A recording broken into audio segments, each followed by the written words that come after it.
મારું નામ જિગ્નેશ દિનેશભાઈ લીંબાણી છે. અમારી ટ્રસ્ટ છે ગૌશાળા તપોવન ગૌશાળા છે. અમારું મુખ્ય ધ્યેય એ છે કે માણસોને આજના જમાનામાં જે રાસાયણિક અને કેમિકલયુક્ત ખાદ્ય ખોરાકો મળે છે એની જગ્યાએ ગાય આધારિત અને નેચરલ ખોરાક મળતો રહે. આનામાં અમારો મુખ્ય ધ્યેય નેચરલ ખોરાક મળતો રહે અને ગાય માતાનું જે અસ્તિત્વ છે અને ગાય માતાને આજે માણસો એનું મહત્ત્વ સમજે એના માટેનો અમારો એક મુખ્ય ઉદ્દેશ છે.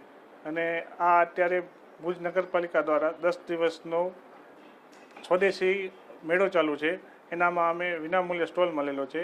આના દ્વારા અમને લોકલ માણસોથી ડાયરેક્ટ કનેક્ટિવિટી થાય છે ને એમાં અમારા કોઈ પણ પ્રોડક્ટ છે એ અહીંયા વેચી શકીએ છીએ. અમારી ગૌશાળાની અંદર અમે શુદ્ધ ઘી બનાવીએ છીએ, કાચી ગાયણીના તેલ છે અને ગાય આધારિત ખેતીથી ધાન્યનું અમે ઉત્પાદન કરીએ છીએ. તેનાથી વિશેષ ગાયના જે ગોબર છે, ગૌમૂત્ર છે, એના દ્વારા અમે નસ્ય છે, કર્ણ છે, પછી આંખના ટીપા છે, એવી બધી સામગ્રીઓ અમે અંદર બનાવીએ છીએ કે જેનામાં કોઈ પણ કેમિકલનો કે કાંઈ ઉપયોગ નથી થતો. ને આ મેળા જે સરકાર દ્વારા થતા રહે છે એનાથી અમે ડાયરેક્ટ લોકોથી કનેક્ટ થઈએ છીએ અને આ મેળા પતી ગયા પછી પણ લોકો અમારો સંપર્ક કરીને ડાયરેક્ટ અમારી પ્રોડક્ટ ખરીદતા રહે છે.